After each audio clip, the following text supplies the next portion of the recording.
Nous allons aborder ensemble le sujet FactureX sur la gestion commerciale 7229. Un petit rappel sur le FactureX.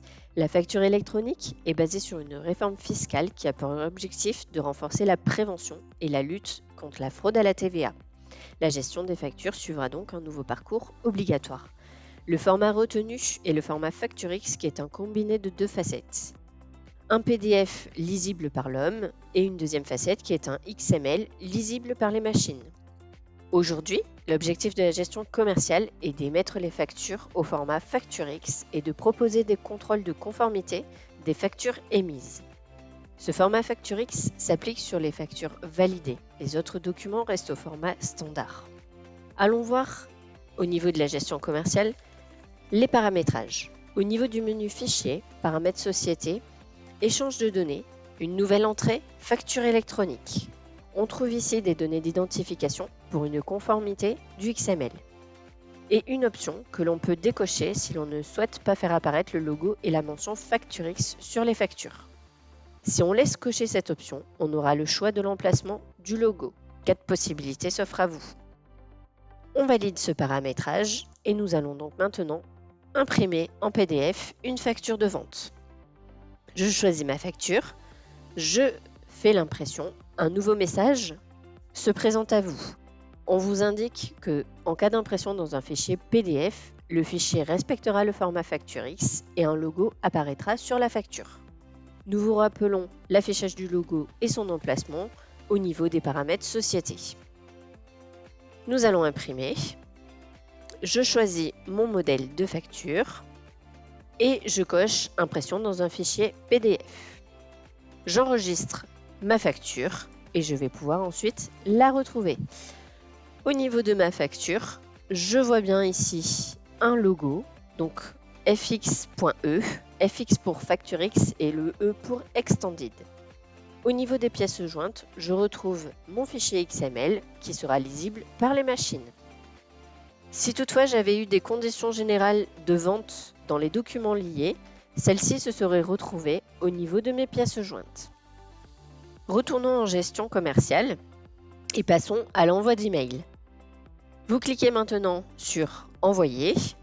Un autre message se propose à vous pour vous indiquer que le fichier PDF de la facture joint au mail respectera le format FactureX. Une mention apparaîtra également dans le mail et un logo sur la facture qui se trouvera en pièce jointe. Nous vous rappelons également le chemin de paramétrage de cette mention et de l'emplacement du logo. Voici la structure du mail. Vous avez donc le corps du mail et tout en bas, vous trouverez la mention qui indique que nous sommes au format FactureX. Bien sûr, vous aurez en pièce jointe la facture et vous trouverez le fameux logo sur la facture. Des contrôles ont été rajoutés sur cette version 9.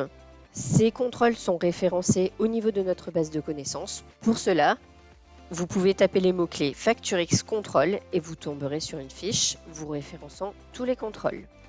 Je vous en montre un rapidement sur la facture Opal par exemple. Si je fais l'impression, je choisis mon modèle et ici on m'indique que le code ISO 2 n'est pas renseigné pour l'adresse de livraison Opal du client Opal volet adresse et donc l'impression est impossible.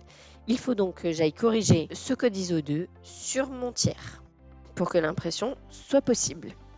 Autre information, nous avons rajouté sur cette version des mentions d'exonération de TVA. Vous trouvez donc ces mentions au niveau de fichier paramètres société, TVA et taxes. Et vous retrouvez ici donc les mentions. Ces mentions sont normées, donc vous pouvez en ajouter, mais attention à respecter la norme.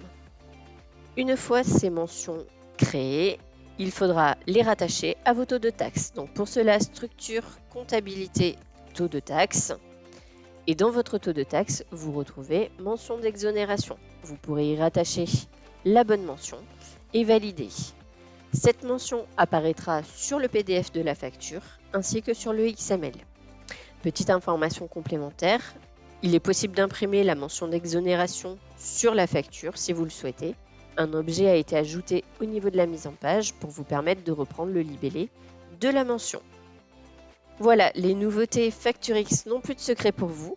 N'hésitez pas à consulter nos documentations sur l'aide en ligne et sur la base de connaissances.